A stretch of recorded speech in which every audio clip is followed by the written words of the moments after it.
is up, everybody? This is your boy, Teran Rodriguez, bringing you another edition of Set Point.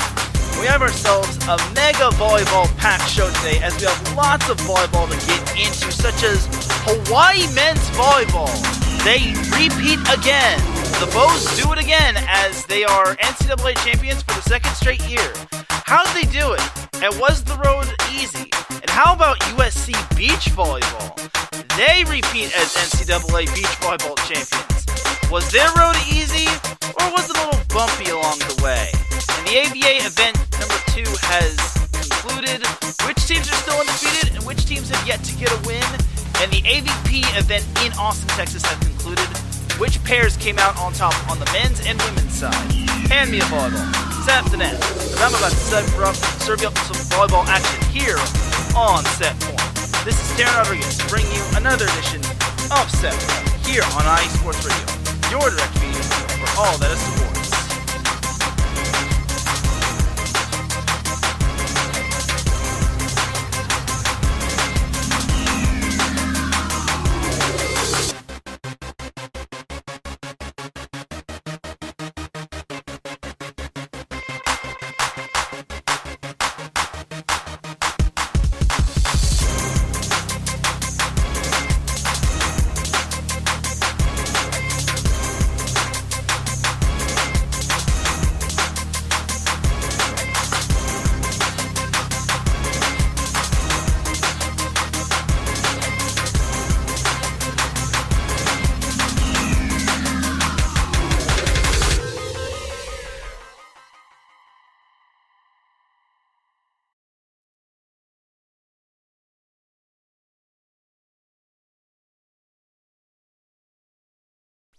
And welcome one, welcome all to another edition of Set Point. Thank you all for joining me on this beautiful Monday afternoon, Monday evening, Monday depending on where you are listening from.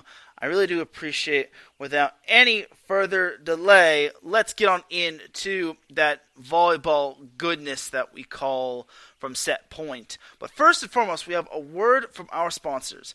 iSports Radio is proud to call the Southern California Warriors semi-pro football team the official sponsor of iSports Radio. The world of semi-pro sports is unlike any other sports organization. Players pay to play in hopes of so many different outcomes, whether it's trying to play for professional teams, big-time colleges, or just playing to stay in shape. No matter what, all semi-pro players have one thing in common, and that's playing for the love of the game. The SoCal Warriors have been on a quest to earn titles and give players second chances since 2017. Whether you're in Southern California or anywhere in the world, give semi-pro sports a chance if you love your sport. You may get the second chance you've been waiting for as an athlete. You can follow them on Twitter at SoCal Warriors, on Instagram at Southern California_Warriors, and on Facebook by typing in the word Southern California then Warriors. And then IE Sports Radio is available on Twitter and on Instagram at IE Sports Radio. And they are also available on Facebook when you type in the word IE, then sports, then radio. They also have their website, www.iesportsradio.com. And when you go to that website, you will see a Patreon link there, which starts out at $5 a month. And this donation will get you a shout from all 32 of our shows. And higher tiers include IE Sports Radio merchandise, access to IESRU, the podcasting university of IE Sports Radio, and even a chance to be featured on IE Sports Radio's flagship show in a little bit of a segment called The Defining Moment with none other than Larry B., the founder of IE Sports Radio. Because coming up on 8 years, which will be this weekend, IE Sports Radio has been dedicated to building tailor-made shows across the country, and we have interviewed legendary athletes, coaches, and other authorized media personnel. All the while, we've been continuing to be by the fans and for the fans, and with your help, we are ready to take the next biggest step. Thank you, everyone, for all of your support as IE Sports Radio approaches its 8th year, and for all of you for making IE Sports Radio your direct feed for all that is sports. We definitely do appreciate our Patreon supporters, Bay Area Raised Apparel, Marcus Losgreat, and an anonymous supporter on Patreon. Also, we have to give a shout out to IE Sports Radio's Fan of the Month, Justin Ekstrom, aka at the Sports Crib 21. He is a Minnesota Vikings fan on Twitter, and he is one of my followers, and I definitely have to give a shout out to him. I need to interact with him more often than not. And as you all just heard, iSports Radio turns 8 years old this week, and all of our shows on iSports Radio are going to celebrate iSports Radio turning 8 in their own unique way, including this one. So thank you to our supporters, to everyone that is making iSports Radio your direct feed for all that sports. And do listen in to this show, as I will be ringing in iSports Radio's birthday celebration, as we'll have it like about sometime down the road of the show. Now, without any further delay, let's get on into the volleyball action. So, in the NCAA men's volleyball world, I'm actually just going to jump ahead to this. We left off at round 2. I'm not going to go full in-depth in round 2 just because it wasn't fully dramatic. The Pepperdine-UCLA round 2 match was kind of good, as UCLA and Pepperdine faced one another. UCLA didn't really trail the first set. Got off to a fast start, held on, won the first set. Second set, Pepperdine got off to a hot start, didn't really trail all that much, won the second set. Third set, tug of war. Both teams were basically just fighting tooth and nail for that third set, trying to get the 2-1 advantage. Went to UCLA. UCLA eventually took the fourth set, didn't really have much problems in that set, as they won the match 3-1 and advanced to the semifinals, where they will take on Long Beach State. As for North Greenville and Hawaii, I hate to say this, but this matchup was kind of what I expected. It was a mismatch between the Rainbow Warriors and the Crusaders. The Crusaders were just coming off of a win over Princeton, their first ever NCAA men's volleyball win, as they took on the reigning champion Hawaii. And let's just say Hawaii showed North Greenville how it's done the hard way, as they pretty much just breezed through that match. Hawaii advances to the semifinals, where they will take on Ball State. Now we jump on into the semifinals. Number 1, Long Beach State taking on UCLA at Pauley Pavilion. This was the first semifinal. Both teams split their regular season matchups with one another. Long Beach State won in straight sets at the Pyramid, while UCLA, without Long Beach State's starting setter, Aiden Knipe, won in 5 sets. It was at-large team versus at-large team, as the opening set went to UCLA for the most part, as Long Beach State only had one lead, 1-0. The rest of the set belonged to UCLA, as they led 15-11 early on. Long Beach State tried to keep pace with them, as they were still in striking distance, but they couldn't get any closer than 3, as UCLA's strong serving helped pave the way to taking that first set 25-18. Second set, much like the first set, Long Beach State only had one lead in the early stages of the set, and UCLA made sure Long Beach State could not get into any sort of rhythm. UCLA led 10-5 early on, and Long Beach State got to within 1 at 13-12, but UCLA stood their ground. They made sure Long Beach State couldn't get any more momentum, as they went on an 8-3 run following that 13-12 lead to put themselves up 21-15, and they eventually took the set 25-18.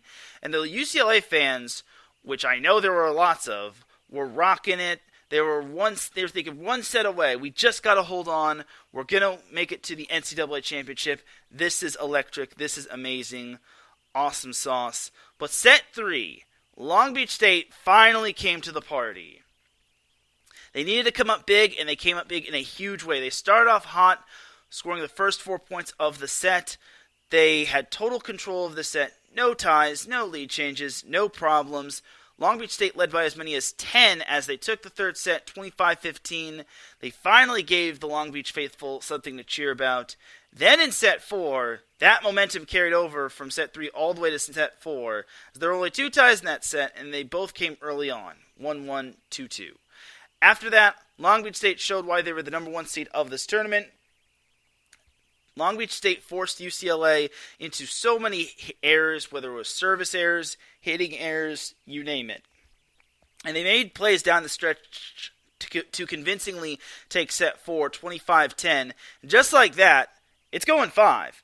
Everyone thought Long Beach State was dead in the water, but then they just needed some time to just get their act together. The 10 points from UCLA were actually the fewest UCLA had in any set this year. This included ones that came in a fifth set. They also hit negative 118 in that set, while Long Beach State had 0 hitting errors, hitting 647. Now we jump to set 5. This was the closest set of all the sets. This was the heart stopper. 11 ties in that set. And the biggest lead for either team was 2, as Long Beach State led 5-4 early on. But UCLA strung together a 3-0 run to put themselves up 7-5, forcing a Long Beach State timeout. Long Beach State eventually caught the Bruins at 9-9, but to UCLA's credit, they maintained that 1-point lead. It was just a cat-and-mouse game as both teams were just trading blows. They were feeling each other out. It was eventually tied up at 13-13 when the ABCA Player of the Year and freshman Alex Nikolov slammed down a kill to put Long Beach State at match point. John Sproul had to use his final timeout. I imagine he used it.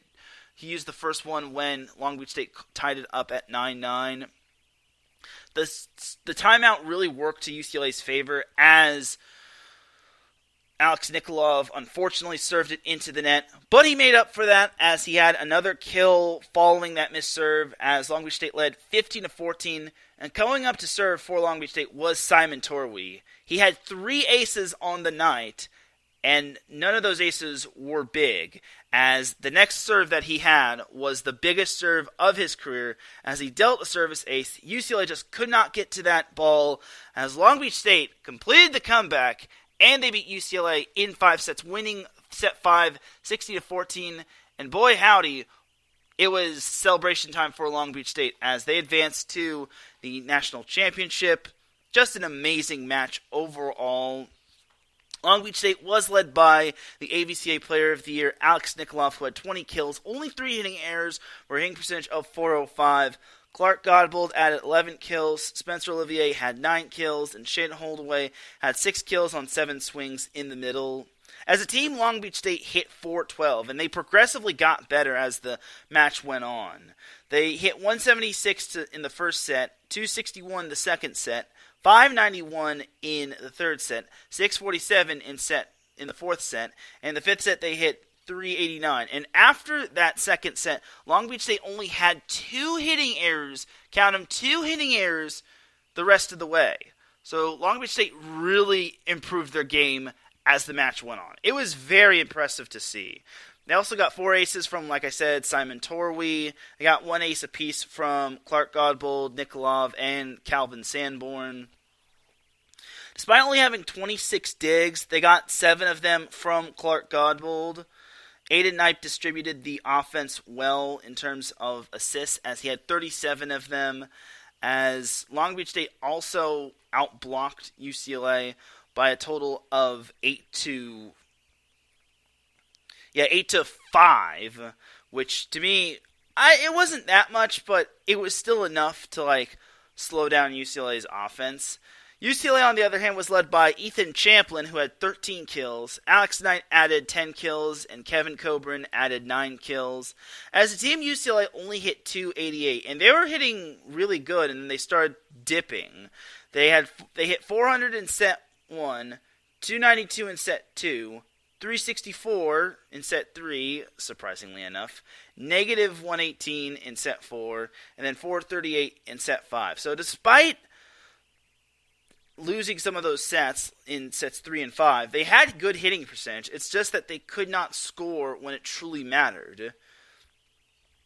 Miles Partain chipped in 2 kills, and he had 41 assists to go along with 9 digs, which led the team in that category. UCLA outdug Long Beach 35-26, as UCLA was out-aced 7-6, and they had more service errors. They had 22 compared to Long Beach State's 20. So both teams were basically just trading off service errors every now and then, as this must have been a tough match to watch for if you're a stickler for service errors and aces. So all in all, Long Beach State was able to pull out the win. It was very impressive just because Long Beach State had to dig themselves out of an 0-2 hole on the road, mind you, because remember, they're playing in Pauley Pavilion, and that's a tough place to win at. So Long Beach State deserves all the credit in the world. Jumping on over to the second semifinal, we had Hawaii versus number 2 seed Ball State. Winner of this matchup was going to take on Long Beach State in the final. Cardinals were actually 2-0 against Hawaii, but against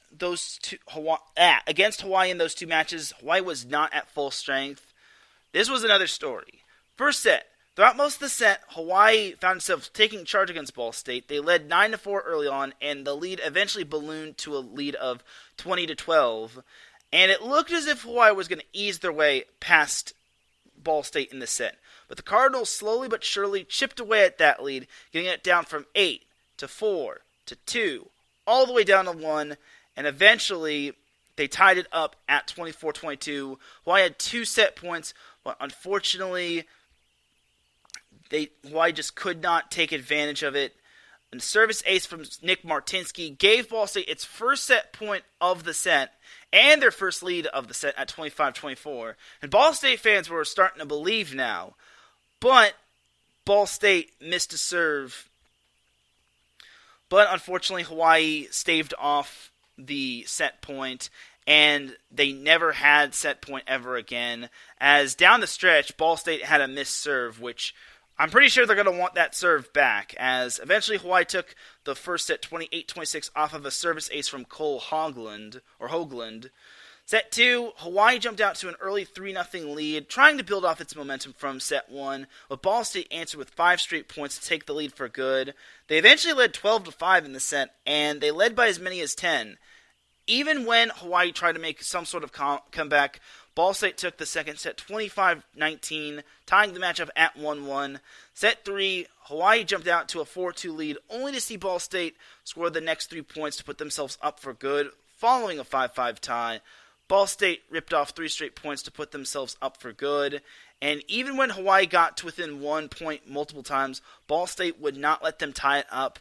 The Cardinals led 14-9 following a 4-0 run, and from there, Hawaii got no closer than 3 as Ball State went up 2-1 in the match, taking set 3 25-20, and from there, they were thinking championship. They were going to finally honor the late Don Shondell, the founder of Ball State men's volleyball, and they were finally going to make that elusive NCAA men's volleyball championship to try to honor Don Shondell's legacy. But as I said on Twitter, I said winning that match-clinching set was going to be easier said than done for Ball State. Jumping to set 4, Ball State only had 1 lead, the infamous 1-0 lead, and the rest of the set went to Hawaii as it ripped off the next 4 points to go up 4-1. They eventually led 11-4 as, to Ball State's credit, they scored 5 straight points after trailing 11-4. They got within 2 and won multiple times, but Hawaii was not in a giving mood as they kept up the pressure, they kept the lead, and they took set 4 25-20. And just like the first semifinal, we're going Cinco sets, baby. Cinco sets on Cinco de Mayo. Jumping to set 5, Hawaii built off of its momentum from set 4 as Jakob Tele scored the first 4 points with his deadly serve to go up 4-0. And the lead expanded to 7-2 and eventually 10-3. And it was pretty much over, right? Well, don't tell that to Ball State. They scored 3 straight points. They could have had a 4th straight point, but Charlie Wade was wise to use one of his challenges to eventually force a replay.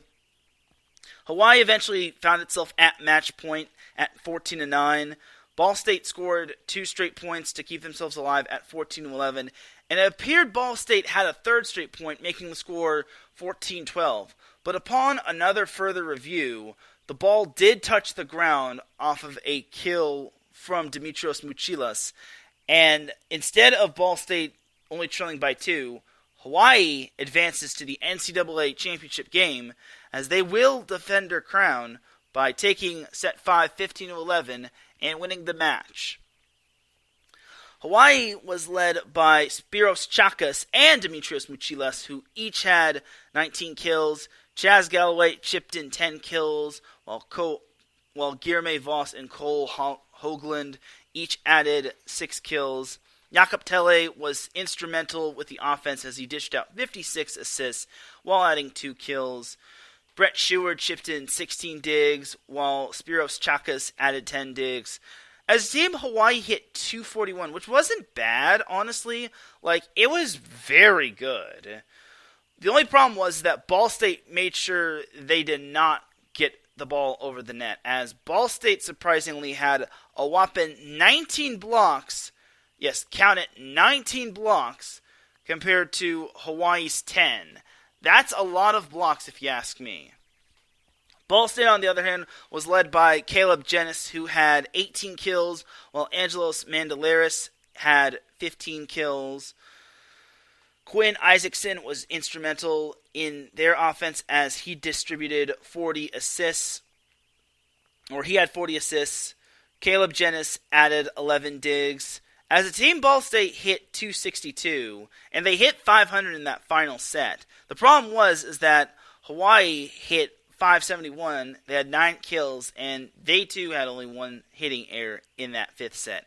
This was basically a match full of runs, outside of the first set, which saw Hawaii lead most of the way, Ball State coming alive, and eventually just snapping the lead late in the set, and whatnot.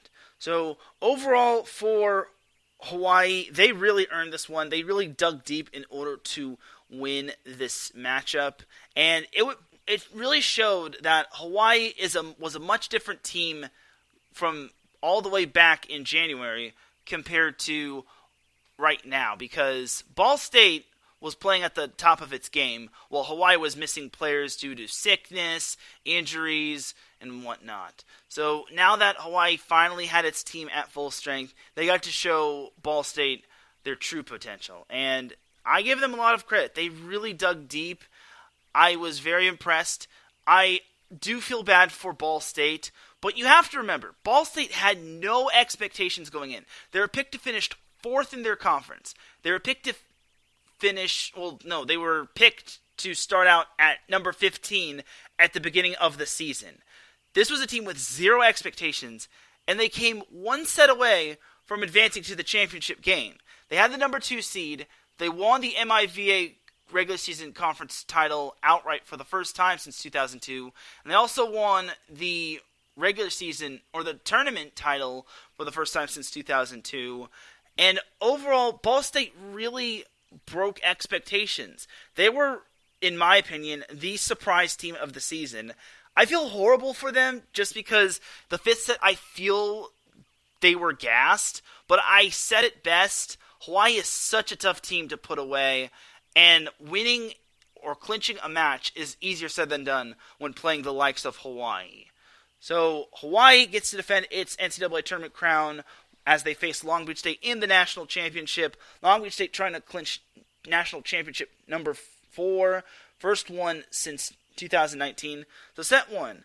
Early on it was tight, as the biggest lead throughout most of the set in the first half of the set was 2. Both teams were basically feeling each other out. It was a tug of war. It was tied up at 14-14 when Hawaii reeled off 3 straight points to go up 17-14. From there, Long Beach State could not get any closer than 1, as Hawaii, they were basically the fisherman with the dollar side the dollar in the Geico commercial, saying, "Oh, you almost had it. You gotta be a lot quicker than that." As Hawaii took the first set 25-22, which had Hawaii fans excited early on.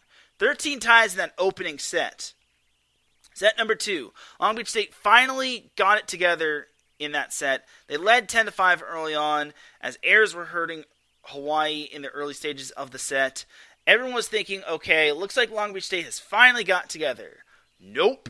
Hawaii reeled off 5 straight points to tie the set at 10-10. You could obviously thank Jakob Tele's strong serving, as that serve is basically a cannon. The set was eventually tied up at 15-15, as Hawaii had back-to-back kills to put themselves up 17-15.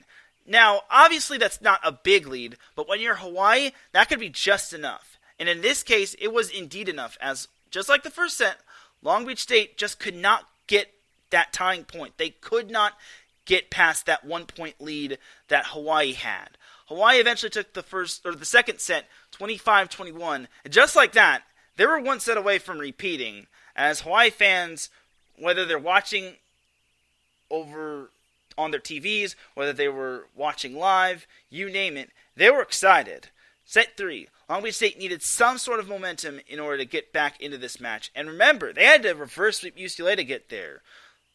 Hawaii wasn't going to let them get that momentum, as early on, Hawaii led throughout the first half of the set, To Long Beach State's credit, they eventually stayed in the match with some tough plays down the stretch. They took their first lead of the set at 14-13, and they eventually found themselves up 16-15, but that was the last lead Long Beach State would have. Hawaii reeled off the next 3 points to turn that 16-15 deficit into an 18-16 lead, and the lead ballooned up to as many as 4 as Hawaii had championship point. All the Hawaii fans were on their feet, clapping and shouting. Jack Walmer, a true freshman, had a rocket-like serve to get Long Beach State out of rhythm. And eventually Guillermo Voss was able to put down the kill. He did get blocked, but eventually it was ruled a net violation. It was a clear net violation as Aiden Knipe was caught in the net. And just like that, Hawaii is your national champion for the second straight year. They become the first team to repeat as national champions since Long Beach State did it in 2018 and 2019. As they win the third set, 25-20, and that right there is your NCAA men's volleyball season. Looking at the box score for this match, Hawaii was led by Spiros Chakas, the most outstanding player of the tournament, who had 14 kills, hit .333. Dimitrios Mouchilas added 11 kills, 0 hitting errors for a hitting percentage of .500. Jazz Galloway added 8 kills for a hitting percentage of .313. As a team, Hawaii hit a whopping .433, as they only had 8 errors, and 2 of which came in sets 1 and 2. One thing that really impressed me all that much in this match was that Hawaii reduced Long Beach State to having only 1 block the entire match, and that was a solo stuff from Simon Torwey. Hawaii, on the other hand, had 8 blocks. 14 of them were block assists, 1 was a solo stuff. Despite only getting 16 digs and being led in that department from Brett Sheward, Hawaii really made the plays down the stretch. Their offense really clicked. It was just effective throughout most of the match, and all in all, Hawaii played a clean game. I did not expect Hawaii to sweep Long Beach State. I'm just going to get that out of the way. Long Beach State was led by Alex Nikolov, your AVCA Player of the Year, who had 20 kills for a hitting percentage of .405. He almost had half of Long Beach State's kills, as Spencer Olivier added 11 kills, while Clark Godbold was his distant third on the team with 6. The problem with Long Beach State is that they didn't really get their middles involved. They only had 4 kills in the middle altogether. They had Mark Moody and Simon Torwey each with 1. They also had Shane Holdaway with 2 kills in the middle as well. As a team, Long Beach State hit .304, which wasn't bad, but against Hawaii, you're really going to have to hit a lot better than that if you want to take down a talented team such as Hawaii. So that is your NCAA men's volleyball season. Congratulations to Hawaii men's volleyball on repeating as national champions. Well deserved, in my honest opinion. And let me just tell you this. Who's to say Hawaii can't repeat next year? And let me just also tell you that we could be seeing Long Beach State and Hawaii in the national championship for maybe a couple more years, just because both of these teams return a good chunk of their players. Mainly Hawaii. They won it with just mainly sophomores and juniors. Long Beach State had a mixed bag of players such as freshmen, sophomores, juniors. They had the lone one senior in Mark Moody. But overall, I think both these teams are going to be back in the big dance. And this is going to be a rivalry that burns quite a bit in terms of NCAA men's volleyball. It's going to be really impressive. And I can't wait to see what happens with these two teams going down the stretch. So I'm not going to have any NCAA superlatives when it comes to the men's volleyball tournament.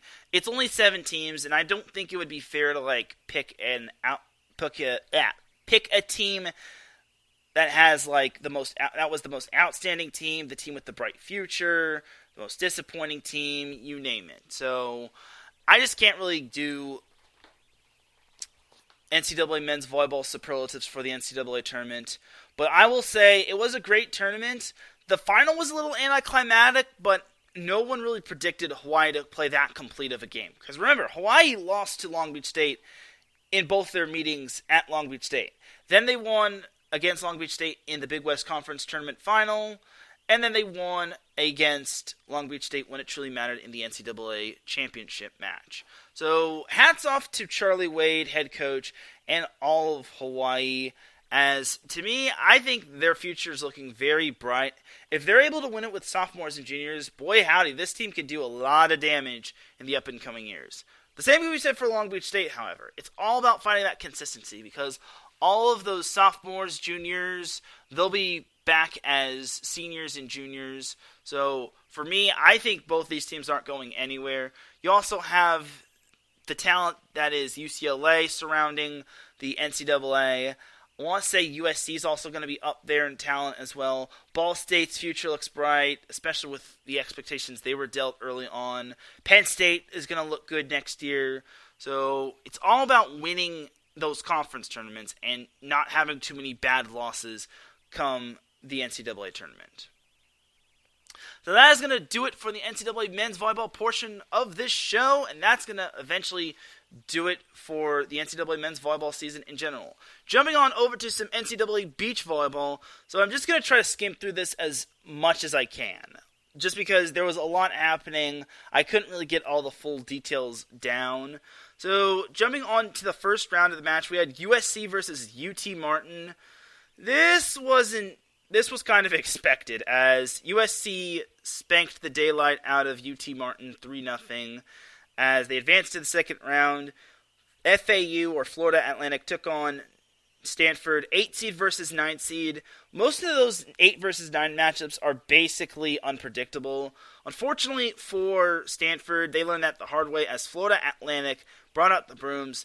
They swept Stanford 3-0, as once you win that third match in the NCAA tournament or any sort of conference tournament, you don't need to play out the next 2 matches, as those will be counted as DNFs, or did not finish. So USC and Florida Atlantic would clash in the second round. Jumping down to the 5 versus 12 matchup, Florida State versus Cal Poly. This was a very good matchup. Florida State was ahead, and then Cal Poly surged back to tie the setup at 2-2. This was a running theme in this tournament. So 2-2, the duel is tied at 2-2 when Florida State came up big, eventually won the final point to give it the 3-2 victory, advancing to the second round.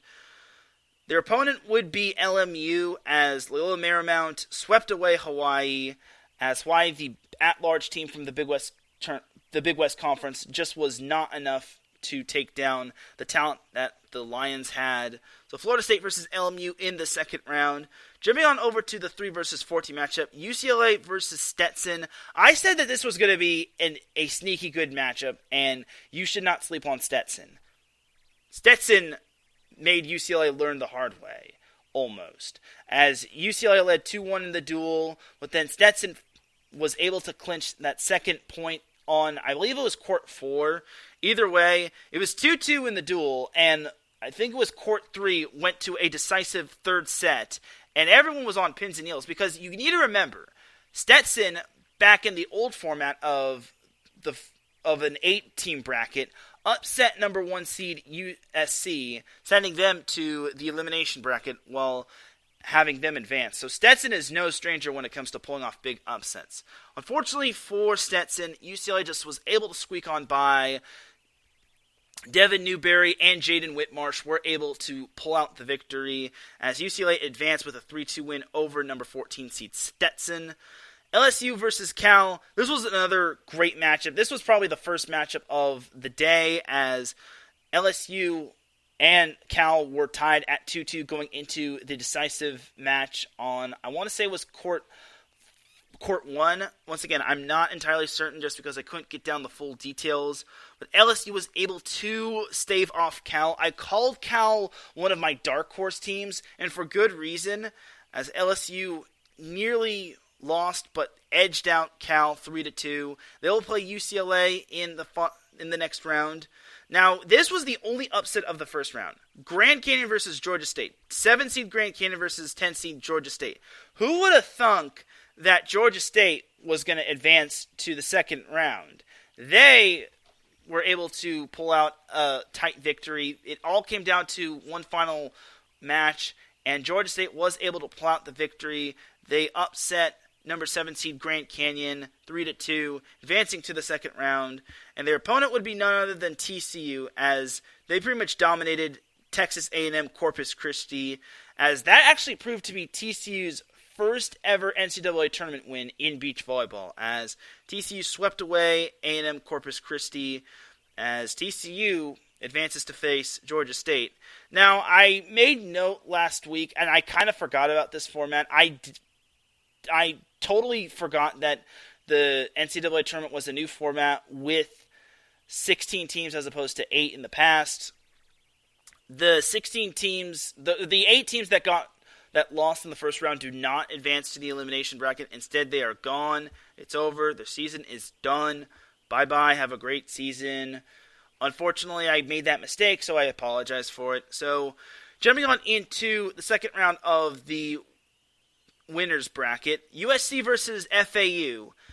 USC is basically on a tear. They were not slowing down for anybody, as USC swept away Florida Atlantic, advancing to the semifinals of the winners bracket, knocking Florida Atlantic down to the elimination bracket. USC's opponent would be Florida State, as the Seminoles were able to pull out the win over 4 seed LMU. Impressive win for Florida State, considering the Noles actually lost to LMU a couple weeks ago in Cal Poly San Luis Obispo, as Florida State won 3-1, knocking LMU to the elimination bracket. UCLA versus LSU. Everyone was thinking UCLA was going to have a little bit of a hangover. Everyone thought UCLA was too young. They barely survived against Stetson. Nah. UCLA has a lot of talent in that arsenal of theirs, as they were able to just sweep away LSU, knocking LSU to the elimination bracket and having them advance to the winners bracket semifinals. This was the biggest upset of the tournament. Georgia State, they were down 0-2 in the match. They dropped the first 2 matches in the duel. Everyone was thinking, okay, TCU, you're going on. But Georgia State won the next match. Duel was 2-1 in favor of TCU. Then Georgia State won the next match. It's 2-2. Then that final match, which went to a decisive third set, Georgia State won that one, and that 0-2 hole, thing of the past. Georgia State advances to the winners bracket semifinals with a 3-2 win over number 2 seed TCU. This was indeed a huge win for Georgia State. I don't think anybody predicted Georgia State to win. Against TCU, of course. Jumping on over to the first round of the elimination bracket, we had Florida Atlantic, or FAU, taking on LMU. This was basically a no-brainer for LMU. They basically did not want to pull any punches, as they swept away Florida Atlantic, as they laid waste to them, advancing to the elimination bracket semifinals, where they will face Georgia State the following day. Then we have LSU versus TCU. 2 CCSA conference teams, as both these teams met one another in conference play in the conference tournament. TCU got the better of them, but this was a whole different story. LSU tied 2-2 in the match, came up big in the third set in the final match of the duel, as LSU pulls the upset special, downing number 2 seed TCU and knocking them out of the tournament.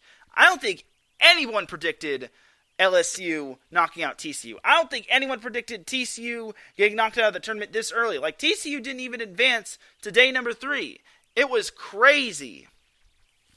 Jumping on over to the winners bracket semifinals, USC took on Florida State. This was a barn burner for sure, as Florida State actually handed USC its first loss in a match, but USC did not let that deter them. They eventually wound up splitting the first 2 matches. Then they won the next 2 matches, which eventually gave USC the 3-1 victory, advancing them to the winners bracket final, where they will take on the winner of UCLA Georgia State. And as for that UCLA Georgia State match, this was a no-brainer for UCLA. They knew they could not underestimate Georgia State, as UCLA laid waste to Georgia State, winning in straight sets, as Georgia State was knocked to the elimination bracket, where they take on LMU, while Florida State takes on LSU in an elimination match, as UCLA and USC face one another in the winners bracket final. As for the elimination bracket semifinals, we had Georgia State taking on LMU. LMU, being the experienced team that they were, made sure that Georgia State was not going to pull any more upsets as they cooled off Georgia State for good by clinching the duel 3-1. Georgia State's tournament run was ended, but they had a great run. They really put themselves on the map in this tournament. Then jumping over to Florida State versus LSU. This was another 2CSA matchup between two conference teams that are bitter rivals. Florida State and LSU Florida State was up 2-1 in the duel, but the final two matches were going 3 sets, as LSU needed to find a way to come back. They were actually down 0-2 at the time. They won one of the matches.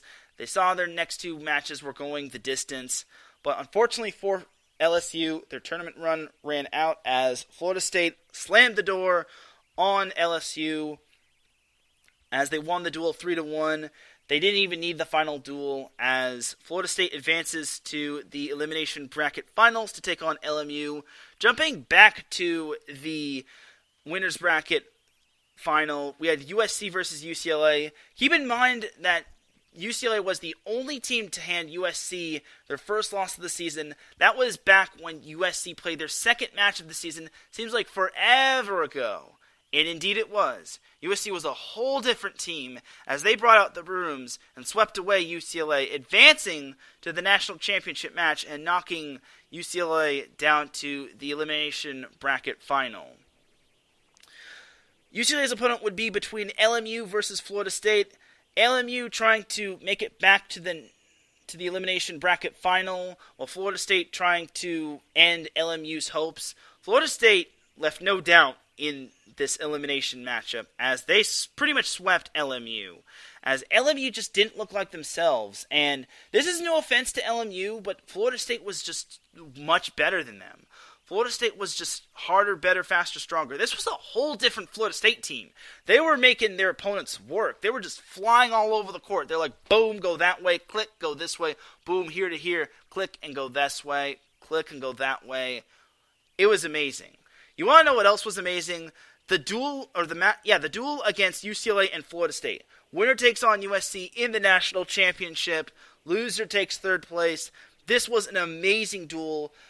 This matchup had 10 out of the 13 matches be decided by 2 points.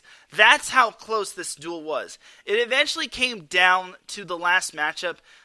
It was a matchup going the third set, going the distance. It all came down to it. A lot of the matches went to third sets, but this one really counted. And at the end of the day, Florida State was able to eke out the win, winning 15-13 off of an overpass kill, as Florida State advanced to the national championship, knocking out last year's finalist UCLA. The Bruins take third place, while Florida State advances to take on USC, as the national championship match featured USC versus Florida State. The first 2 matches in the duel, or the championship duel, were split. One went USC's way, which was a sweep, while the other went Florida State's way, which you gotta love the grit and hustle that Florida State had. You probably wouldn't be able to know this had you not watched the match, but I saw the duel, the championship duel, after I got off work. It was just an amazing thing to watch for. And keep in mind, Florida State was just coming off of a match where they went the distance with UCLA. USC had to work for those points, and Florida State was just not giving an inch. They took a point off of USC. They won a match off of USC. It was tied 1-1. It was very interesting, but USC showed why they were the number 1 team in the nation for a majority of the year. They took sets 1 in on courts 1, 3, and 5, and Florida State needed to find a way to get back into the match. But the number 1 pair, Haley Harward and Tina Gradina, slammed the door on Florida State. USC goes up 2-1. All they need is one more match win, and Delaney Maple and Julia Scholes clinch the championship for USC as Florida State hits their return into the net. And Florida State, despite a fantastic effort, just could not pull it out, as USC is their reigning and defending national championship as they win the national championship for 2022, 3-1 over Florida State, as USC is your 2022 NCAA Beach Volleyball Champion. Congratulations to Coach Dane Blanton and the Trojans, the women of Troy, for repeating as champions. Just an amazing effort and amazing group of players overall. Many are going to say, oh, well, this team has 5 or 6 year players. Well, then make sure COVID does not happen, okay? So overall, for USC, this was a fantastic year. I want to say they had like 13 or 14 seniors. This was a senior-laden group. They did have a little bit of youth on their team with the Norse twins, Audrey and Nicole. They also had Delaney Maple. Overall, this was a fantastic team. Lots of seniors, like I said, with Haley Harward and Tina Gradino leading the way. They also had Julia Scholes, who had herself quite the journey. She was a standout freshman on North Carolina.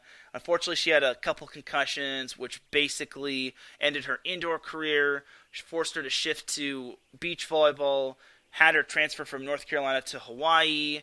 She eventually transferred from Hawaii to USC, won a pair of national championships with the Trojans, and that's how her story ends. And then you also have to like the effort from Sunny Villapando, transferred from Stanford, came in, won a national championship with USC, only stands at 5'9". She and her partner were able to do some great things for USC. I actually had the privilege of covering Haley Harward back during her senior year at Long Beach State, and it was just amazing. I said this on Twitter on my personal account. The only thing I do regret when it comes down to Haley and her college volleyball career is that I wish I could have supported it a little bit sooner. But I'm glad I was able to catch pretty much the tail end of it. So overall, that's pretty much how the NCAA Beach Volleyball Champions was crowned. And honestly, it was a great season. Yes, USC pretty much just rose to power, but you have to like the effort that USC had. They basically ended the season on, I want to say it was a 35-game win streak. I'm not entirely certain. But overall, it was just absolutely an amazing season for USC's beach volleyball team.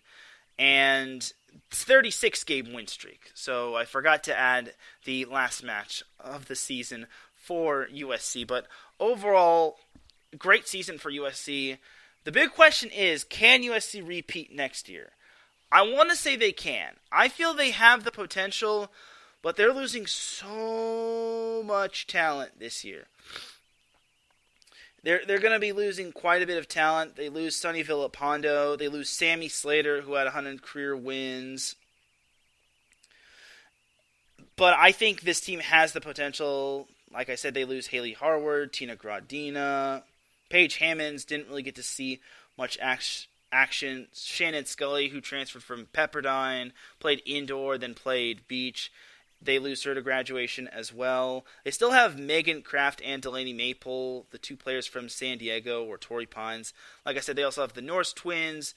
Julia Scholes, they lose to graduation. Emily Hansen, they lose to graduation. And then they still have Nicole Norse, the twin of Audrey Norse. So I think USC is going to be fine, but it's going to take some time to move on from those talented seniors. And I do wish those seniors the best, especially Tina Gradina. She is an Olympian. She finished 4th in the Olympics representing Latvia. And honestly, the sky is the limit for Tina Gradina, and I think she can take her career to the top. Same with a bunch of those other players like Scholes and Harward. I really can't wait to see what the future looks for those players. Before I put a bow on the NCAA Beach Volleyball season, I have to give out the NCAA Beach Volleyball Superlatives for the NCAA tournament. I feel it's better to do it with this tournament than opposed to the NCAA Men's Volleyball Tournament. So the most outstanding team is none other than USC. No doubt about it, USC only dropped 2 matches throughout this entire tournament, and they never, ever, ever went down to the elimination bracket. So congratulations to USC. You are my outstanding tournament of the NCAA team superlatives. The team that overachieved the most. The team that overachieved the most was no doubt Florida State. Now, you got to take it back to 3 weeks ago when they lost to teams like LMU, USC, UCLA, and they only had one win in the Cal Poly San Luis Obispo meet, as they went a whopping 1-3. Everyone basically thought that this team, I wouldn't say everyone, but everyone thought that this team wasn't going to be what they thought they were. Everyone thought that this team wasn't going to live up to the expectations that they all thought. Then you have the 2C SA conference tournament. I want to say that 1 week was the week that Florida State needed, as they just basically rested up, healed up, and got ready for their conference tournament. Sure enough, for the 6th straight time, I want to say it was the 6th straight time, maybe it was the 7th straight time. Either way, Florida State repeated as champions for the umpteenth time, dating back to 2016. So overall for Florida State, they really showed their stuff when it came to their conference tournament. They definitely deserved that. And remember, Florida State was seated under TCU when it came to the NCAA tournament. Keep in mind that despite winning their conference tournament, Florida State was seated underneath TCU. They were also seated underneath LMU as well, a team that they lost to 3 weeks ago. Florida State really proved to everyone that they deserved to be higher than a 5 seed. It was very impressive, and like I said, they made a lot of these teams work. They made LMU work. LMU was not ready for them. They made UCLA work for that duel in the elimination final. UCLA, I don't mean to say this in a negative way, but UCLA just couldn't hold on. So overall, for Florida State, they really showed their true potential in this NCAA tournament. It was just an outstanding run for them. Unfortunately, it came to a bitter end, but honestly, I think the Noles are going to be just fine. I think their recruiting class is going to be great coming in, and they're also going to have a lot of great returners for next year.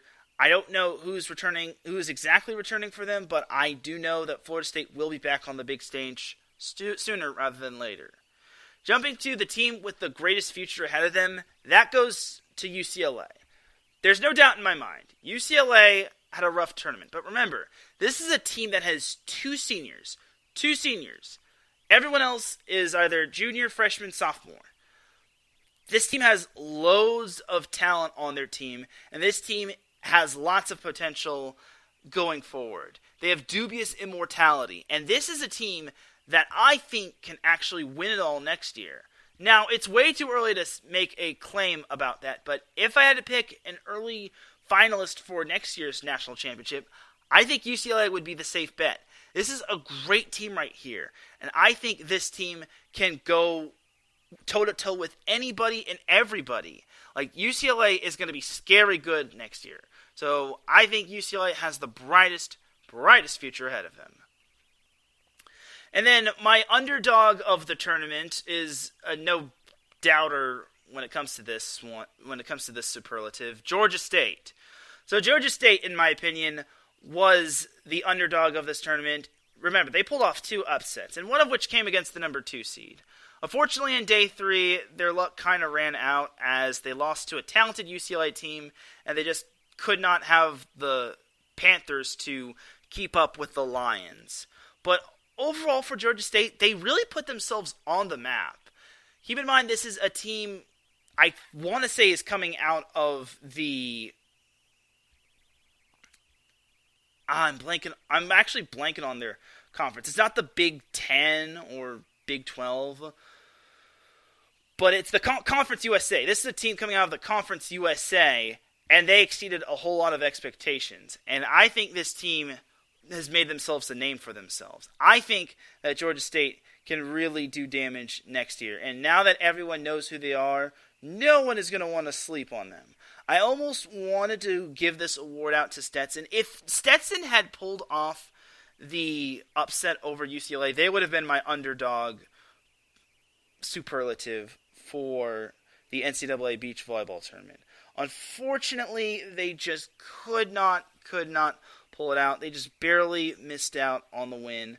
But honestly, Georgia State has a bright future ahead of them, and I think that they're going to be just fine going forward. And I feel that the sky's the limit for them. They did win their conference tournament championship, and I think that kind of shows that they don't deserve to be disrespected like that. Just because Georgia State was seeded 10th in the tournament. They were seeded right below FAU, who they actually beat in the Conference USA tournament. So for Georgia State to kind of pull a mini Florida State, they really showed their stuff, and I really think that this Georgia State team has potential going forward. They just have to build off this, and they can't get themselves down after losing to a talented UCLA and LMU team. Because remember, this is a team that advanced to day number 3. This is a team that was a few matches away from advancing to the national championship, for goodness sake. They just, once again, fell a little bit short, but it does not take away from the amazing tournament run that they had in this tournament. And then my last award I hate giving this award out. It's my most disappointing team of the tournament. I have 2 disappointing teams. We have a runner-up, and then we have the main one. So the runner-up of my disappointing team of the NCAA Beach Volleyball Tournament is Grand Canyon. Now, I understand Grand Canyon, 7 versus 10, it's so unpredictable.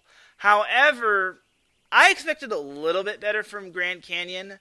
I mean, looking at them from a standpoint, I thought this team had a lot more potential within them. Like, they only lost 6 matches or 6 duels all season long. Some of their losses came at the hands of USC, UCLA, Florida State, LSU,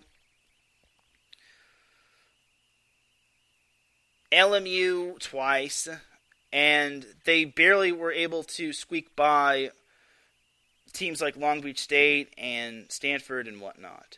They even beat Stanford, by the way. So my only qualm with this team is that they are an independent team. I'm going to be 100% honest, and this is why Grand Canyon did not get my most disappointing team of the tournament. Why is Grand Canyon not in a conference? I know there is no Western Athletic Conference or wherever Grand Canyon is locating to in terms of conferences, but we need to put Grand Canyon in an actual conference. Put them in the West Coast Conference. Put them in the Big West. I don't care what you have to do with this team. Put Grand Canyon in a conference. Don't let them be an at-large team. I get it. They'll be able to schedule whoever they want, whenever they want. That's not going to work, though. They need to have the chance to win a tournament. They need to flourish. They can't just schedule teams and say, oh, we're going to try to beat this team and hope to get into the tournament. They did build a good resume. I will give them that much. However, this Grand Canyon team sadly just could not get it done in the first round. I get it. 7 versus 10 is so unpredictable. Georgia State really came alive. What really hurt Grand Canyon was the fact that they did not have a conference tournament to prepare for. They had the week off. Unfortunately, Grand Canyon needs to push to be in a conference. Even if they have to play in a non-natural conference like the West Coast Conference. Or even the Pac... Well, okay, the Pac-12 is a little bit of a stretch, but have them play in any sort of conference. Even if they have to play in the 2CSA. It's like, come on. So, unfortunately for Grand Canyon, they were the runner-up of my most disappointing team. As for the true actual disappointing team of the NCAA Beach Volleyball Tournament, that honor goes to TCU. Now, I had so much expectations for TCU. Number 2 seed, barely lost in their conference tournament final, consistent most of the way, historic season, they won an NCAA tournament game. That's kind of where the buck stops, though. This team was absolutely disappointing due to the fact that they didn't even advance out of day 2. I just couldn't believe it. It's like, how? You basically lost you basically tied for 7th with Florida Atlantic. That's how disappointing TCU was. And this was a team that had so much expectations. I even had this team basically finishing in the top 3. Well, unfortunately for them, they just failed to meet the expectations. And I just can't put 2 plus 2 together on how TCU just could not advance to day number 3. You lost in day 2. I get it. Georgia State, very good team. LSU, good team. Very good team. I just can't comprehend the fact that TCU, with a lot of dubious immortality and with a lot of youth and a bright future and a future that says, hey, TCU is going to be where it's at in a couple more years. Watch out, USC and UCLA. Lost in the second round. They had LSU's number throughout most of the season, and unfortunately for them, they just lost when it truly mattered. And they lost in nail-biting fashion. What was even more disappointing was that they were up 2-0 in their duel against Georgia State, and they wound up falling flat on their face, not winning another match, and then getting reverse swept by Georgia State. It does not get much worse than that, and that's kind of the reason why I have TCU as my most disappointing team. The good news for TCU is that their future looks bright, but honestly, I just can't believe that they wound up losing in day 2. They were out after day 2. It still boggles my mind. Alright, that is going to do it for the NCAA Beach Volleyball Superlatives. All in all, I think this was a fantastic beach volleyball season, and I think next year is going to be up for grabs for anybody. Even TCU can win it, or Georgia State can win it. But for right now, let's take ourselves a quick commercial break. We are already an hour in. When we come back, we have some NVA to recap, we have some AVP to recap, and I'm about to take you all on a trip down memory lane in 2014, because iSports Radio turns 8 years old, and you're not going to want to miss this flashback down memory lane. You are listening to Set Point here on iSports Radio, your direct feed for all that sports. We'll be right back after this.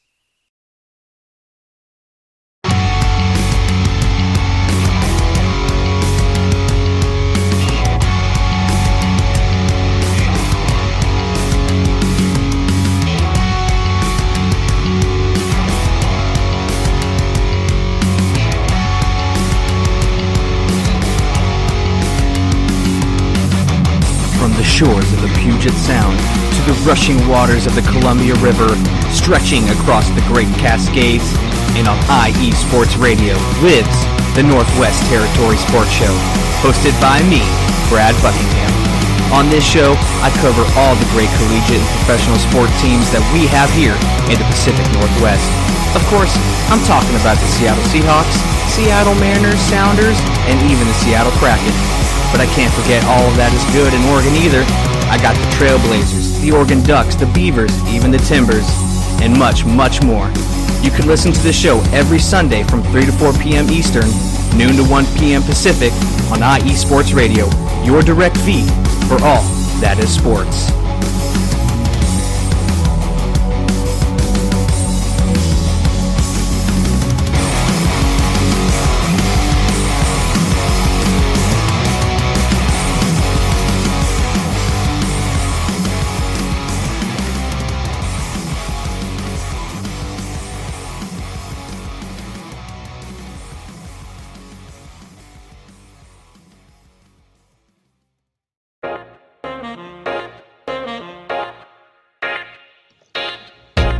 What is going on, everybody? My name is Harrison Glazer, and we're coming at you from the Show That Never Sleeps podcast. I cover the Jets, the Islanders, the Nets, and the Yankees. This is Pierre Moss, and I cover the Mets, Knicks, Rangers, and the Giants. Our show is live every Wednesday through Spreaker and a bunch of other ways to get our content.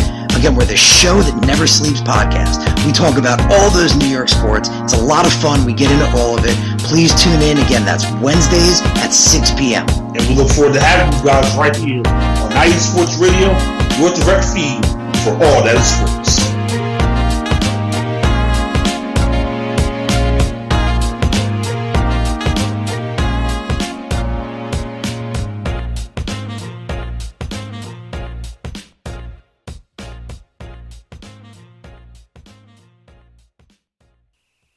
back with segment number 2 of Set Point here on IE Sports Radio, your direct feed for all that sports. Definitely do check out all of our amazing shows, such as Northwest Territory Sports, which is actually going to be airing tomorrow at noon Pacific time. Brad Buckingham took the day off yesterday because it was Mother's Day. Happy belated Mother's Day to all the mothers out there, especially the volleyball moms. Like, those moms are very passionate. And also definitely check out The Show That Never Sleeps with Harrison Glazer and Pierre Moss. Both those two do a great job when it comes to talking all things New York sports, especially those Giants and Jets in terms of the NFL. Now let's jump on in to segment number 2 of Set Point. So we're actually going to jump to the NVA. So with all the ruckus about the NCAA men's volleyball and NCAA beach volleyball tournament, we forgot all about the NVA, and I am totally guilty of this. So jumping on over to the NVA as Larry pops in and says, "Fight on." Oh, Larry, yes. USC Beach Volleyball got the job done. And I even tweeted it out on IE Sports Radio. Tweeted it out on Twitter. So, yes, fight on for the women of Troy. And who's to say they can't three-peat? I forgot to mention that USC won their fifth championship in beach volleyball. Now, before I head back to the NVA, USC has won 5 championships in beach volleyball. Remember, one of them is not NCAA sanctioned. So, if we're all keeping score here, USC has 4 national championships sanctioned by the NCAA, and then one is sanctioned by the AVCA. It's kind of like the NFL championships back in the days of old. So that's kind of your little Snapple fun fact of the day right there. Because remember, from 2012 all the way to 2015, there were NCAA Beach Volleyball Championships that were not sanctioned by the NCAA. Jumping on over to some NVA action, we had the Las Vegas Ramblers take on the Utah Stingers. The battle of 2-2-0 teams, as we welcome Andrew Hegenbaugh in the chat room. Says he just got off work and now he's here. Thank you for tuning in. So, just recapping some NVA action. So, the Ramblers and the Stingers. The Ramblers won via a clean sweep, 25-15, 25-21, 25-23. The Stingers finally came alive in that third set, but to the credit of the Ramblers, and the Ramblers are such a great team, they managed to come up big.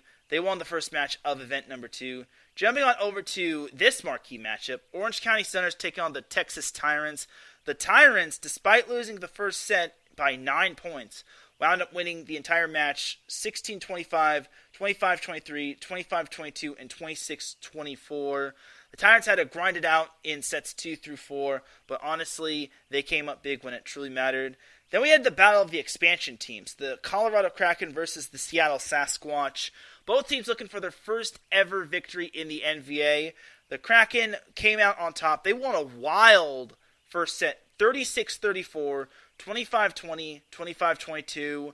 That first set really gave the Kraken a big boost as they wound up winning their first ever NVA match. So good for the Kraken.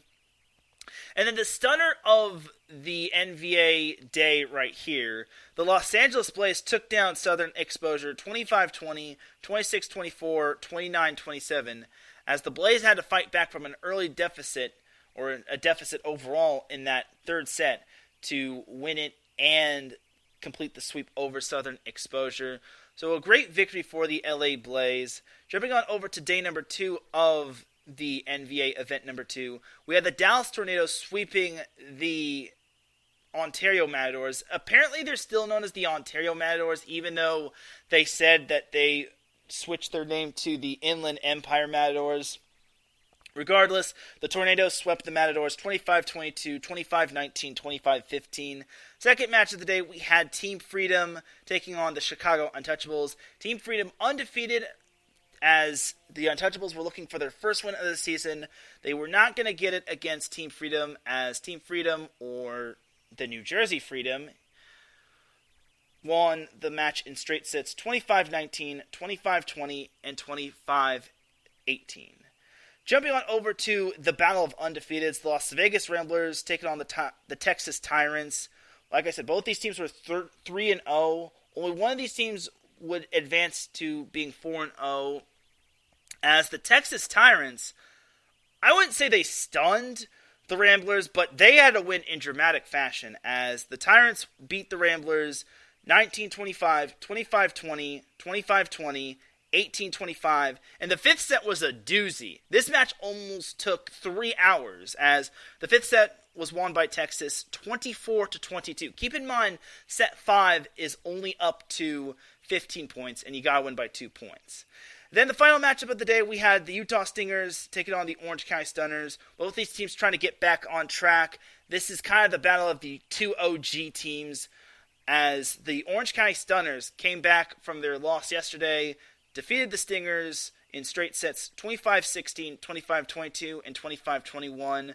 And the last day of the event featured the first match between the Colorado Kraken and Southern Exposure. The Kraken, the first-year expansion team, pulled out the win over the OG team that was Southern Exposure, winning in straight sets 25-23, 25-23, and 25-19. The Colorado Kraken finished this event 2-0, while Southern Exposure finishes 0-2. Tough weekend for the Exposure, but there's still plenty of time for them to turn it around.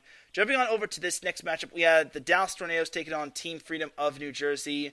Team Freedom they didn't really dominate, but they just played strong all season long, or not all season long, all event long, as they swept the Tornadoes 25-13, 25-21, 25-21. As Team Freedom, still undefeated, they are 4-0. Quite impressive, just like Texas. There are only 2 undefeated teams in the NVA as of right now. More on that later. Then we had the Ontario Matadors taking on the Chicago Untouchables. Chicago trying to get their first victory, while the Matadors also kind of in that same boat of trying to get that first victory of the season. The battle of 2 winless teams. The Matadors did come out on top, winning this one 25-23, 22-25, 15-25, 25-22, and 15-10. Matadors get their first win of the season, while the Chicago Untouchables fall to 0-4 on the season. It's been tough sledding for the Untouchables. There's plenty of season to go. Then, closing out the weekend on event number 2, we had the Los Angeles Blaze torching the Seattle Sasquatch, beating them in 4 sets, 25-17, 24-26, 25-22, and 25-20, as the Blaze surprisingly went, not surprisingly, they went 2-0 in this event, which I was quite impressed by the Blaze. They're actually playing well. Charles Belvin has done a great job for the Los Angeles Blaze, and I think for the Blaze, this is going to be a team to watch for going forward. Looking at the standings going into the third event, which won't be until late May, in the National Coastal Conference, Team Freedom leads that conference with a 4-0 record. The Orange County Stunners are 2-2, while the Seattle Sasquatch are 0-4, still searching for their first ever NVA victory. Jumping to the National Central Conference, we have the Texas Tyrants at 4-0, the LA Blaze not too far behind from them at 3-1, and the Chicago Untouchables, like I said, tough sledding. They're 0-4. They're one of 2 winless teams in the NVA, but there's plenty of time for them. We still have, I want to say, 3 events remaining, but either way, the Chicago Untouchables can still turn it around. Then jumping over to the American Coastal Conference, the American Coastal Division, we have the Las Vegas Ramblers leading that division at 3-1, while Southern Exposure and the Ontario Matadors are both at 1-3. Then the American Central Division, this one is quite the fun division. All 3 teams, Dallas Tornadoes, Utah Stingers, and Colorado Kraken, are 2-2, which if you had that on your bingo card, congratulations. As the Stingers had a rough weekend, losing to the likes of the Ramblers and the Stunners. The Kraken had a great weekend, beating the Sasquatch and Southern Exposure. And then the Tornadoes split their matchups against the Matadors and Team Freedom. So that is pretty much that for your NVA. Little news right there.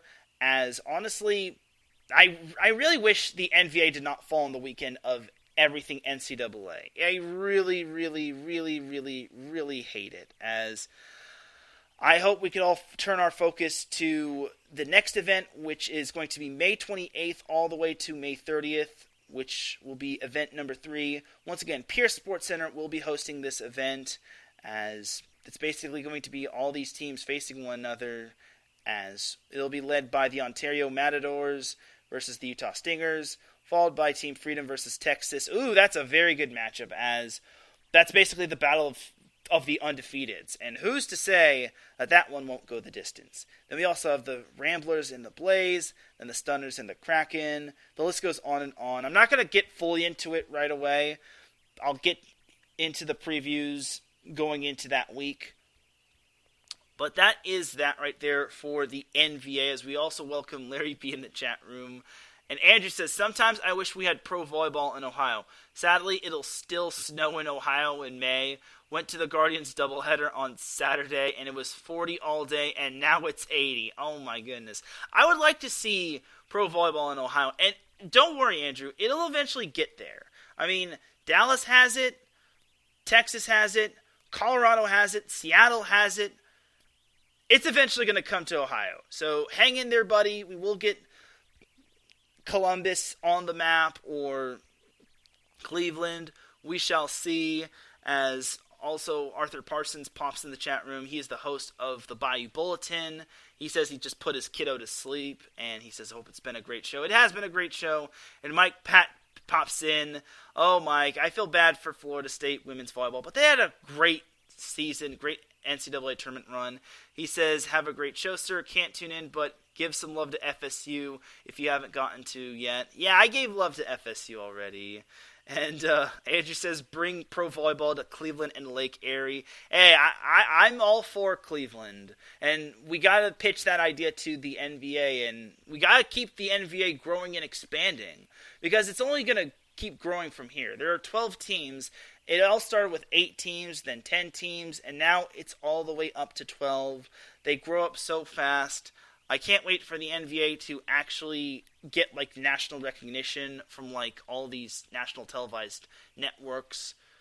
But I digress. So that is going to do it for the NVA officially. Let's jump on into some AVP action, as yes, we had AVP as well. We had a lot of volleyball this weekend. So jumping on over to the AVP, we had the AVP Austin Open, as the women's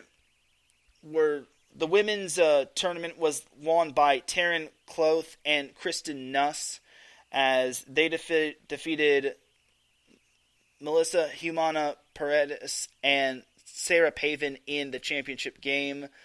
And let me just tell you, Teran Rodriguez and Kristen Nuss, they're both actually, and Arthur, I hope you're listening, they actually are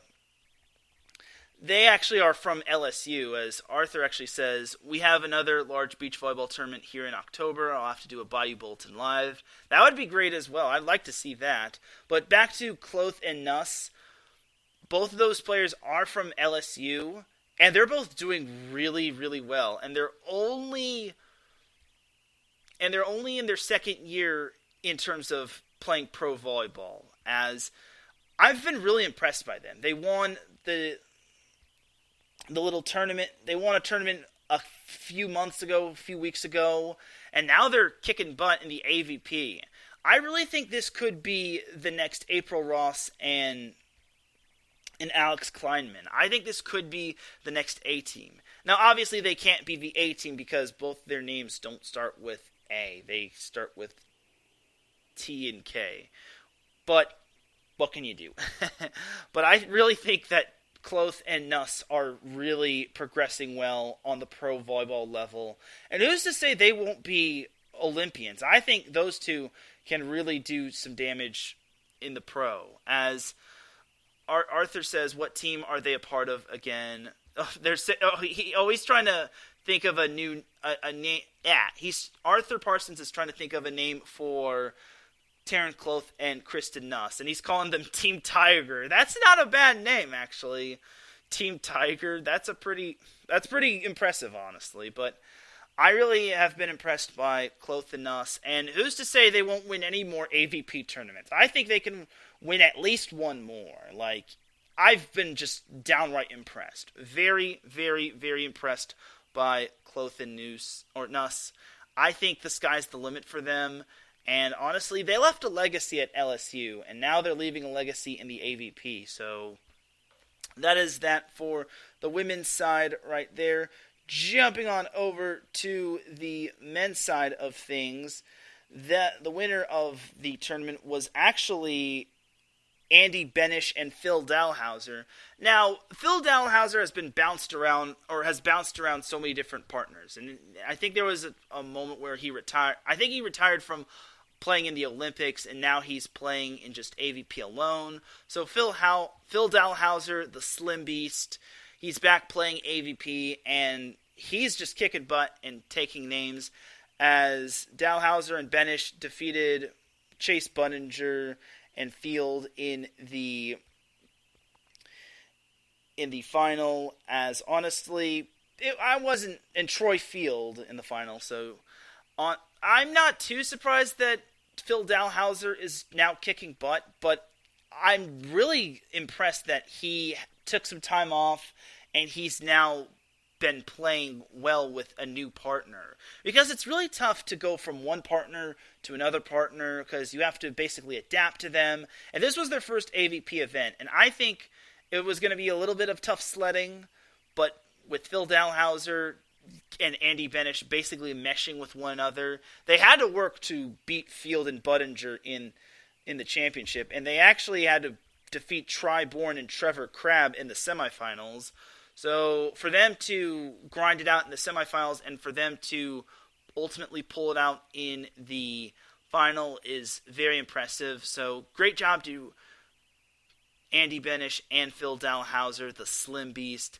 And I really think that Phil Dalhausser can get back on his feet and continue his winning ways with Andy Benish. So that is going to do it for the AVP Austin Open. The next AVP event for the AVP will be the New Orleans Open, which will be May 27th through the 29th, which, that's going to be a long ways from now. And that's actually going to fall on the same weekend as the NVA, which we get more big volleyball in one weekend, which I guess is going to be more topics to talk about. But I hate how both have to be on the same weekend, and I can't really focus in on one or the other. I mean, I guess they won't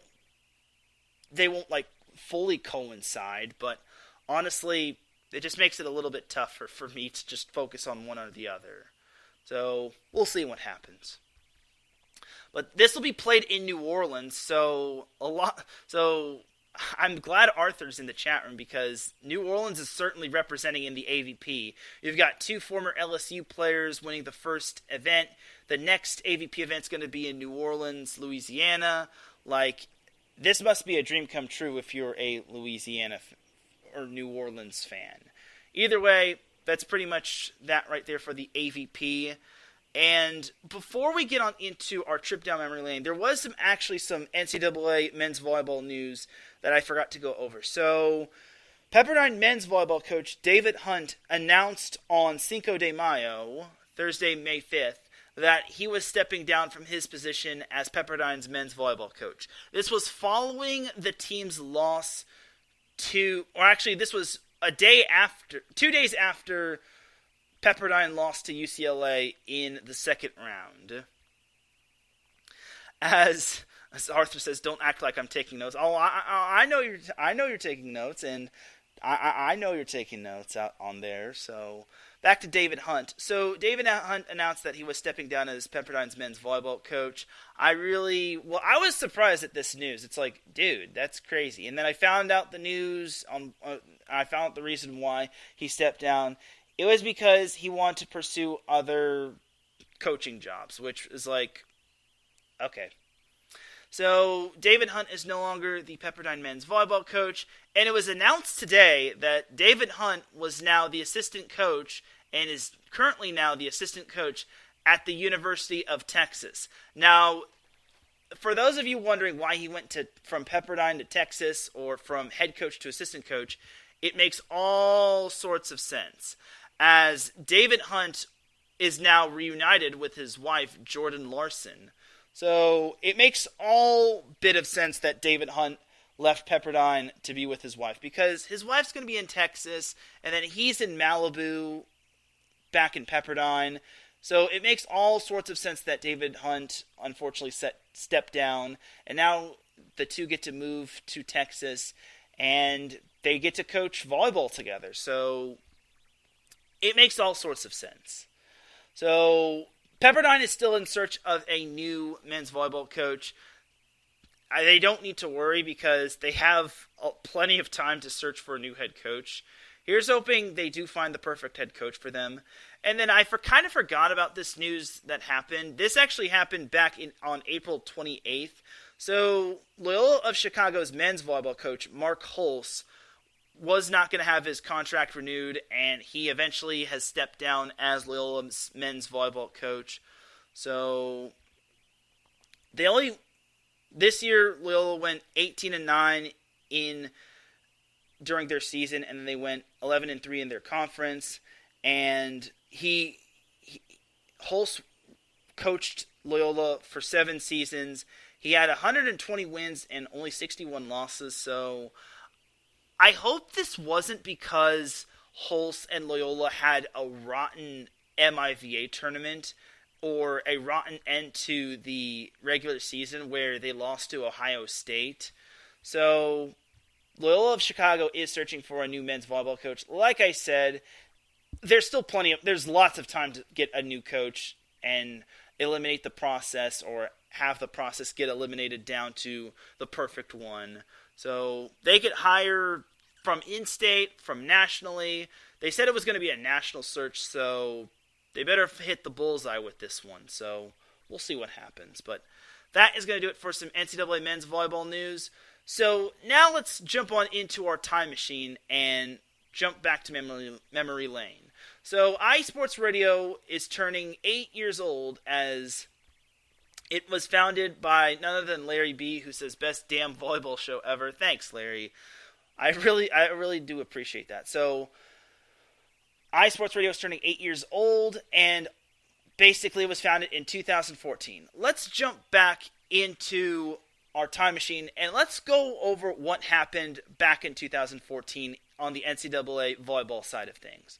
So in terms of NCAA men's volleyball back in 2014, that was actually when Loyola of Chicago, not coached by Mark Holz, won the NCAA championship over Stanford, winning in 4 sets. That actually began the first of back-to-back championships for the Ramblers, as they wound up winning the second championship the year after against, believe it or not, interstate rival and conference foe Lewis of Romeoville in Illinois in 5 sets. But in 2014, Loyola, which was led by Cody Caldwell, who I actually got to see play back in high school, he led Loyola to a national championship, and honestly, it's good. It was a good time for Loyola back in the year of NCAA men's volleyball. This was when Loyola was at the peak of their prime when it came to NCAA beach volleyball. And honestly, they really earned that one against Stanford, and they really earned that one against Lewis the following year. So I really think that this was a great time to be a Loyola Ramblers fan. Not that I'm saying that it's not a good time to be a Ramblers fan, but honestly, Adam says Loyola has a legacy at volleyball. Good to know. Yes, they do have a legacy of volleyball, and Chicago can be known as a volleyball city. Like, the AVP goes to there as well. So don't worry, Adam. Help will be on the way. You just got to hang in there for a little bit. So jumping on over to NCAA women's volleyball. So on the women's volleyball side of things, back in 2014, that actually marked the year when Penn State in women's volleyball repeated as NCAA champions, as Penn State swept away BYU. Now, BYU wasn't really the worst team in my opinion. Like, BYU, I want to say, was like a 7 seed if not like they weren't like highly seeded. Like no one expected BYU to go to the national championship. Like if you had BYU on your bingo card of going to the national championship, then freaking take a bow. However, they ran into the buzzsaw that was Penn State, and they wound up getting smoked in the championship match, as Penn State was led by Micah Hancock, the setter, and then they had a lot of other good talented players as well. So overall, it was basically Penn State just pretty much just stomping the daylight all over BYU. And it was nothing against BYU, but Penn State was just the alpha female when it came to that season. Like, it was just absolutely bonkers that they had such a great that they had such a great season. And they even had wins over UCLA, which was the 12th seed, and then they were the Big Ten champion, and they even beat Wisconsin. And they also beat Stanford as well. Megan Courtney was also a part of that team, and she was also the tournament's most outstanding player of that team as well. So it wasn't just Micah Hancock, it was Megan Courtney as well. So overall, Penn State left a legacy in 2014.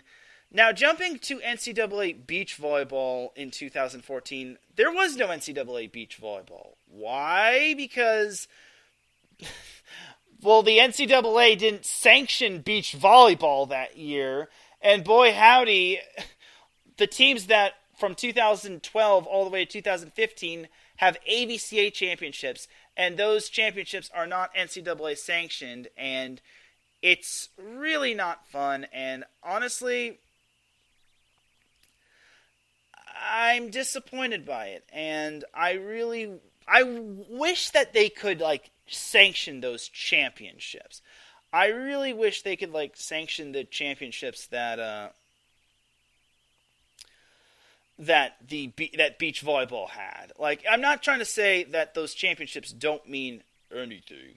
However, back in 2014, Pepperdine of Malibu.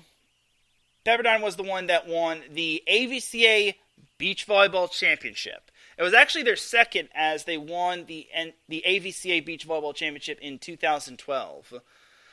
And then Long Beach State, I guess I should also mention that Long Beach State won in 2013, and then USC wound up winning in 2015. So, but for poor Pepperdine, they have 2 AVCA championships, but they're not NCAA sanctioned. But for Pepperdine, they left a legacy in 2014 when it came to beach volleyball. Once again, I can't say that it's NCAA because it wasn't sanctioned, but Pepperdine was one of those true OG teams that had success back in the day, along with the USCs and the Long Beach States and the UCLAs and whatnot, even though UCLA didn't win a championship back then. But overall, Pepperdine was kind of the alpha female of NCAA beach volleyball. So that was kind of that for all the NCAA volleyball that happened in 2014. There was no NVA that happened, and heaven knows that the AVP wasn't really going on. But back in 2014, I also got to cover some junior college men's volleyball, and I got to witness Orange Coast. And back in 2014, I was still at Orange Coast College, a junior college, which I would recommend going to junior colleges. It's not a bad thing. It's financially great, and if you're an athlete, it helps you pave the way to going to a 4-year university. So I was at Orange Coast College in 2014 when I was a beat writer, well, a writer for the school newspaper, the Coast Report, and I got to cover sports, and I got to cover the Orange Coast College men's volleyball team. And that year, that 2014 year, they actually got to win the 3C2A men's volleyball championship. It was their first championship since 1994. It was 20 years since they last won, and winning the national championship back in 2014 was just amazing. Like, they beat a very challenging Santa Monica team, and they were really good. That Santa Monica team was great. They finished third in their conference. They upset the number 1 seed on their side of the bracket, and they wound up advancing to the championship. Orange Coast College was able to pull out the victory in 5 sets. So overall, my feelings for that game were, as a fan's perspective, it was just amazing.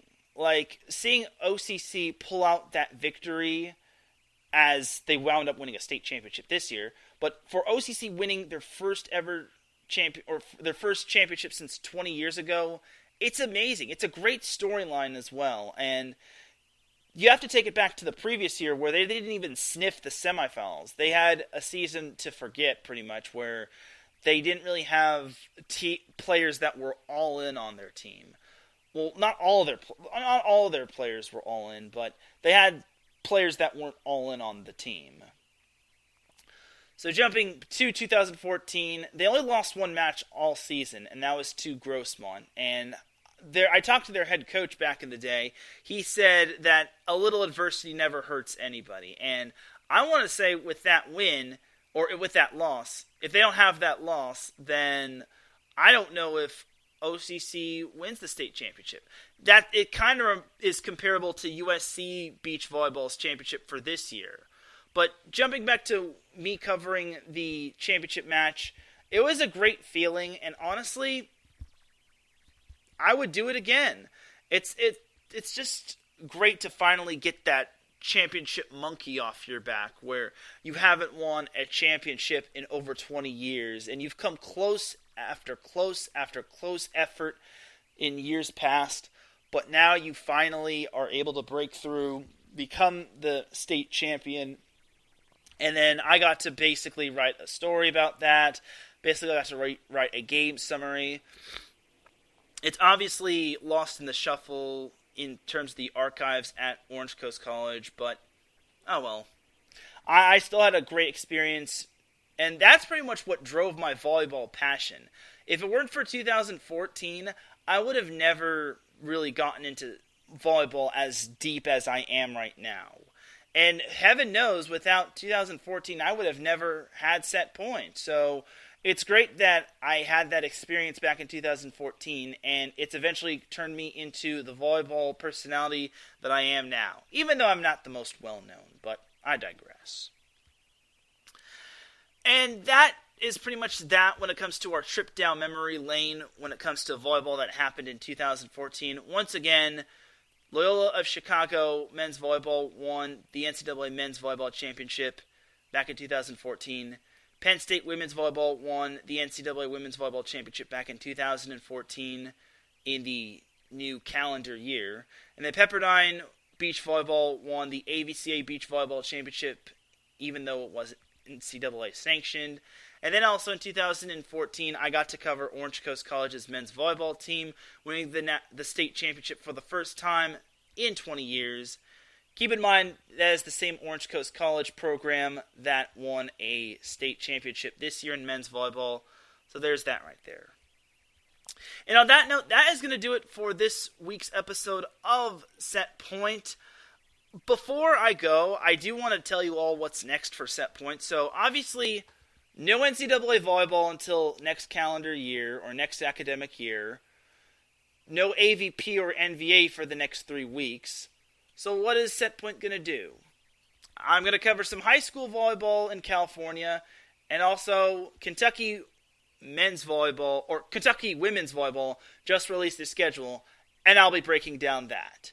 So that's going to do it for Set Point, and without any further delay, let's drop that beat, because I'm about to dip like a banana in chocolate.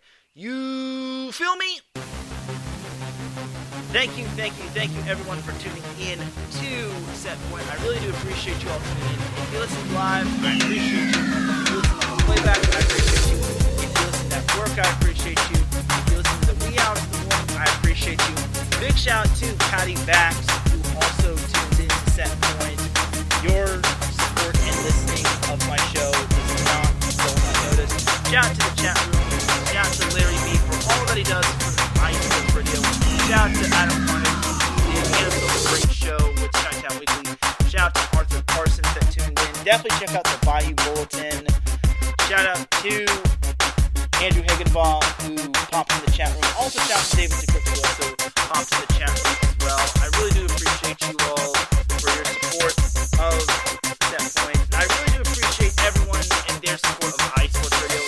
You have many places to choose podcasting stations and podcasting sites, but I'm glad you all chose iSports Radio to listen to. For everyone here at iSports Radio, this is Teran Rodriguez signing off. You all have yourselves a great rest of the week. You all enjoy the volleyball that's happening right now, whether it's basically watching flashbacks of NCAA volleyball, whether it's watching high school volleyball. Enjoy the volleyball whatsoever. I will see you all Friday for the SoCal Super Sport Show. You all have yourselves a great week. See you Friday. Peace! Happy birthday, iSports Radio, in advance.